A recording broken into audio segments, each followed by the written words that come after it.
Salut à tous, on se retrouve aujourd'hui pour une nouvelle vidéo. Aujourd'hui, j'avais envie de réagir au reportage fait par TF1 sur les cartes Pokémon, notamment avec la sortie d'Evolution Prismatique. J'ai vu passer sur les réseaux sociaux un post Facebook de TF1 Info demandant le témoignage des collectionneurs par rapport à la sortie de cette série. Une série qui est hyper attendue, qui fait l'objet d'une grosse spéculation. Ça, vous le savez, j'ai déjà eu l'occasion d'en parler plusieurs fois sur la chaîne. Et quand j'ai vu ce post demandant les témoignages des personnes qui auraient pu se procurer des items, qui auraient constaté de la bagarre, des mauvais comportements, je savais clairement qu'on était là sur un reportage un peu de remplissage, fait là très certainement juste pour faire parler, sans réelle connaissance du sujet. Et comme souvent avec les reportages à la télé sur des sujets de niche, on a le droit à des reportages au mieux pas très intéressants, au pire mensongers. J'ai déjà vu le reportage, mais je voulais en faire une vidéo, revenir point par point là-dessus, parce qu'il y a quand même des choses à débunker. J'ai le reportage sous les yeux, on en parle. Des dizaines de Je l'ai clients partagé se dans ruent dans une les vidéo, allées, se c'est bousculent. débile.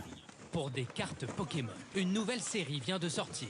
Elle était très attendue par les collectionneurs. C'était pas le Ici, cas à dans mon Bayonne, coin, comme et dans tous les magasins heureusement. de France, les rayons sont vidés en quelques secondes.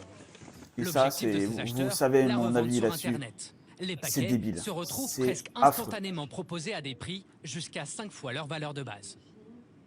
Pokémon, tous les ans, propose 4 nouvelles sorties, 4 nouvelles éditions de cartes qui sont avec des quantités limitées pour favoriser finalement la permanence de la demande.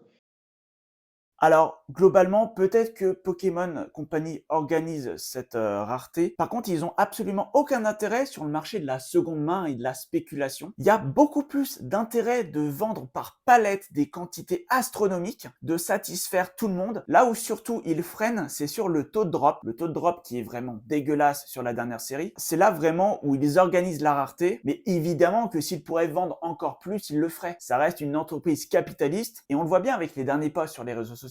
Ils vont tout faire pour augmenter les quantités parce que très clairement, une série qui est rare, une série qui est très dure à compléter, ça n'a aucun intérêt pour Pokémon Company. À la base, le jeu est fait pour être collectionné, pour être joué. Si c'est devenu impossible, les gens vont juste se casser du hobby. Les familles, les enfants ne collectionneront plus Pokémon et à terme, d'ici 10-15 ans, il y aura plus grand monde à collectionner Pokémon. Parce que s'il n'y a pas une nouvelle garde qui arrive, qui collectionne et qui apprécie Pokémon, les cinquantenaires, ils n'auront plus personne à qui revendre leurs cartes. Et ça fait 25 ans que ça dure.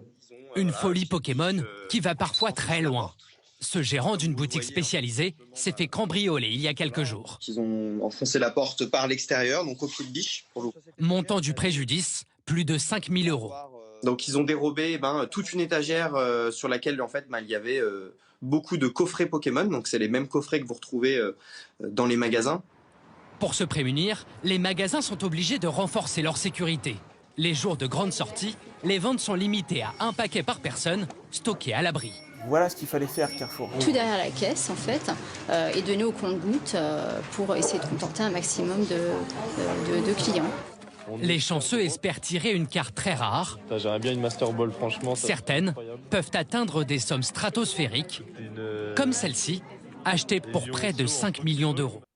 Bon, ça, typiquement, c'était aussi pour ça que je voulais faire cette vidéo aujourd'hui. Évidemment qu'il n'y a pas un Pikachu Illustrator dans les boosters Evolution Prismatique, mais TF1 et les médias généraux plus globalement n'ont visiblement que cette carte en tête. Encore un reportage qui n'est fait que sur le prisme de l'argent. Oui, la série est rare. Oui, il y a énormément de spéculation. Oui, il y a énormément de cons qui essayent de revendre x3, x4, x5. Oui, il y a des magasins pro qui abusent aussi, mais faut arrêter de voir Pokémon que sur le prisme de l'argent. Heureusement que le reportage met un minimum en garde. Heureusement qu'il parle du fait que certaines boutiques limitent, mais c'est vraiment pas un bon exemple. Parler de cartes qui vaudraient super cher, de produits qui se revendent très bien, très facilement à x2, x3, x4, x5, c'est pas du tout encourager les bonnes choses. C'est absolument pas un bon reportage. Et en plus, le conclure en parlant d'une carte qui n'est pas du tout dans la série, une carte très vieille qui effectivement se revend à des millions d'euros, mais c'est une carte qui n'a absolument rien à voir avec cette nouvelle série, une carte qui est disponible en très peu d'exemplaires, alors qu'Evolution Prismatique, c'est une série qui est produite en masse, qui va être disponible tout au long de l'année. Ça me saoule le sensationnalisme à outrance. Tous ceux qui s'intéressent un minimum à Pokémon savent que ce reportage est complètement bullshit, mais TF1 ne s'adresse pas à nous. TF1 s'adresse aux familles, à ceux qui n'y connaissent vraiment pas grand chose. Ça fait des années qu'on a déjà le cas,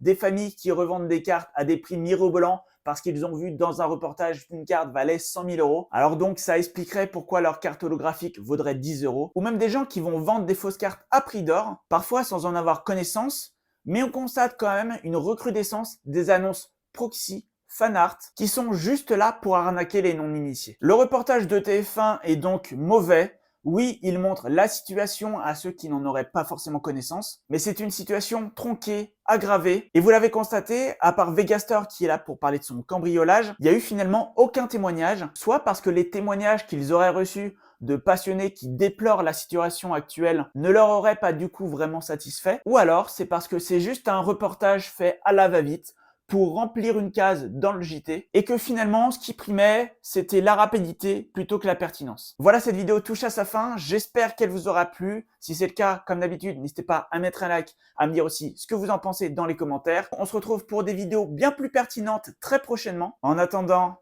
portez-vous bien. Ciao.